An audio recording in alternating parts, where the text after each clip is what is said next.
Next देखिए बच्चों, आपके पास क्वेश्चन नंबर 17 है। 17 में अब थोड़ा आपके पास चेंज क्वेश्चन होगा। क्वेश्चन में करना वही है, लेकिन लिमिट्स वगैरह निकालने में थोड़ी चेंजेस आएगी। अब देखिए सबसे पहले यहाँ पे भी पोलर फॉर्म का फॉर्मूला लिखा कि पोलर फॉर्म का फॉर्मूला होता है डी वाई डी एक्स को चेंज करना है आर डी थीटा में, एक्स की जगह आर कोस थीटा, वाई की जगह आर साइन थीटा, और पॉइंट दे दिए हैं 0 0 3 0 3 3। इन पॉइंट्स को प्लॉट करके हमने यहाँ से थीटा और रेडियस की वैल्यू निकालनी है।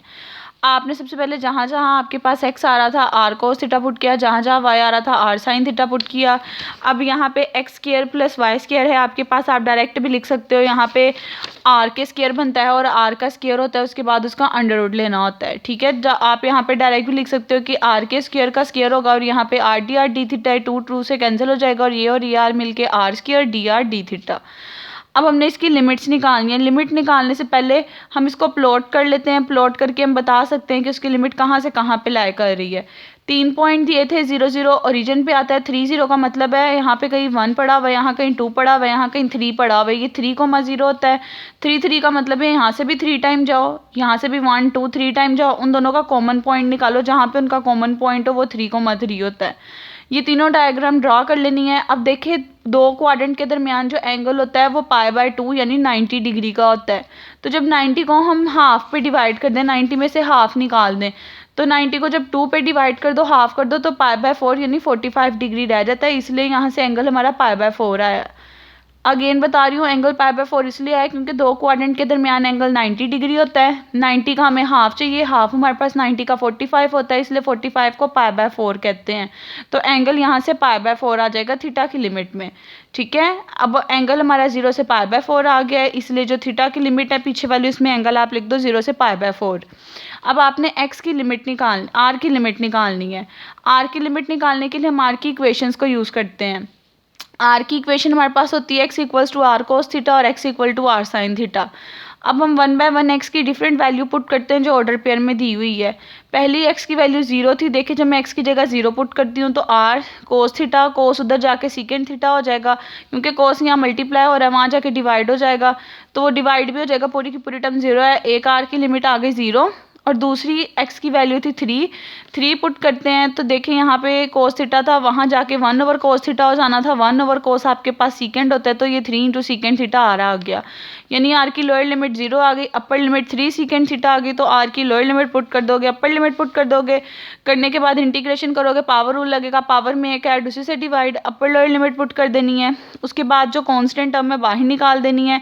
3 9 27 होता है, तो ये आ जाएगा। अब यहाँ पे सीकेंड क्यूब थीटा रह जाएगा।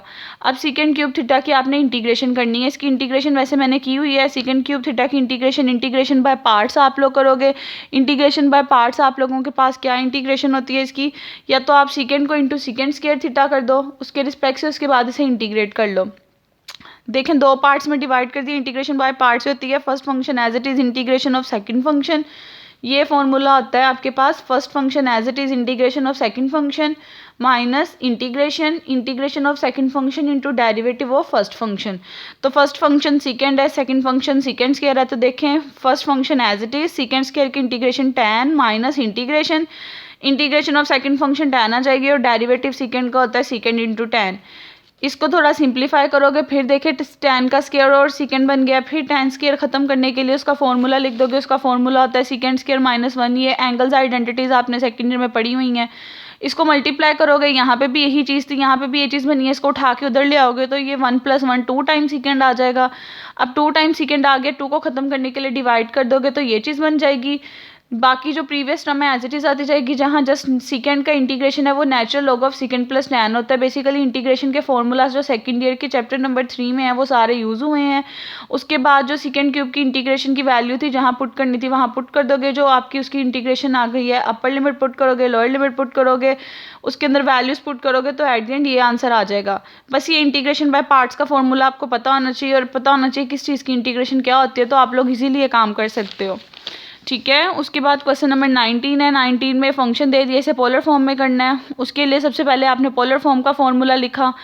जब कभी बच्चों ऐसी सिचुएशन आ जाए एक चीज़ नेगेटिव से पॉजिटिव की तरफ जा रही हो, नेगेटिव से पॉजिटिव की तरफ जाने का मतलब ये होता है या तो इधर से नेगेटिव से इस पॉजिटिव की तरफ आई है, या ये मतलब होता है इस वाले नेगेटिव से इस पॉजिटिव की तरफ आई है। इसका मतलब ये होता है आपका आधा सर्कल है, कोई चीज़ नेगेटिव से पॉजिटिव की तरफ हो, और आधे सर्कल का जो आपके पास बच्चों एंगल होता है वो हमेशा आपके पास 0 से पाई होता है, क्योंकि आधा सर्कल 0 से पाई होता है। तो जब भी कभी ऐसे नेगेटिव से पॉजिटिव की तरफ लिमिट होगी, एंगल की लिमिट्स आपको डायरेक्ट पता होनी चाहिए, वो 0 से पाई होती है, क्योंकि हाफ सर्कल में ये चीज़ होल्ड करती है। ठीक है, उसके बाद यहाँ पे देखें e की power minus x square plus y square, x square plus y square मैंने बताया था पोलर फॉर्म में आर स्क्र के इक्वल होता है, तो e की पावर माइनस आर स्क्र आ जाएगी। डी वाई डी एक्स की जगह आ जाएगा आर डी थीटा। अब पीछे हमारे पास सिर्फ रह गई है रेडियस की लिमिट निकालना। अब जब कभी ऐसी सिचुएशन आ जाए तो रेडियस की लिमिट कैसे निकालते हैं? आप लोग देखो, x की लिमिट देखी थी -a से a, वहाँ से बता दिया थीटा की लिमिट 0 से पाई है। अब यहाँ से y की लिमिट देख के r की लिमिट निकालोगे, y आपके पास 0 से a का स्क्वायर माइनस एक्स स्क्वायर का अंडर रूट है, यानी y की एक लिमिट यहाँ से a का स्क्वायर माइनस एक्स का स्क्वायर थी, बोथ साइड स्क्वायर लो, x उधर लेके चले जाओ, तो देखिए यहाँ से ये चीज़ r का स्क्वायर होती है। अगर मैं इसको कंपेयर करूँ तो यहाँ से r की वैल्यू a निकल आती है। यानी कि जब कभी ऐसी सिचुएशन हो कि y की डायरेक्ट लिमिट दी जाए, आपने उसको y के इक्वल रख के वहाँ से r की लिमिट निकाल लेनी है। जैसे मैंने स्क्वायर करके कर ली तो यहाँ से r की वैल्यू a आ गई, इसका मतलब ये r की लिमिट 0 से a आएगी आपके पास।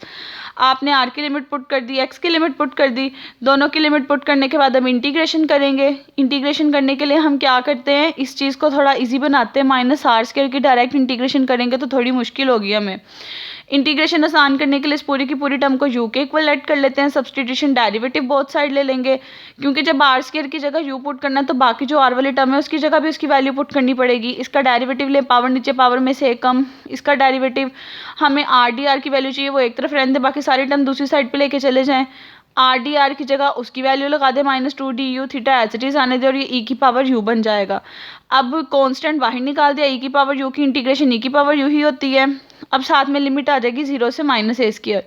अब देखिए, जब सब्सटीट्यूशन करके आप फंक्शन चेंज करते हो तो सब्सटीट्यूशन करके लिमिट भी चेंज करनी पड़ती है। जो चीज़ लेट की होती है उसके अंदर देखें, अगर मैं a पुट करती हूँ तो मेरे पास u की वैल्यू -a स्क्वायर आती है, इसलिए अपर लिमिट -a स्क्वायर बन गई थी, और लोअर लिमिट 0 पुट करने से 0 दे रहा था तो वो 0 ही आ जाएगी। अपर लोअर लिमिट पुट की, उसके बाद जो कॉन्स्टेंट था उसको सारे के सारा बाहर निकाल लेना है, फिर उसके बाद थीटा के रिस्पेक्ट से इंटीग्रेशन करनी है, वो कॉन्स्टेंट की जगह 1 होना है, तो 1 की इंटीग्रेशन थीटा जानी है, अपर लोअर लिमिट पुट करोगे तो ये भी इसका आंसर ईजिली आ जाएगा।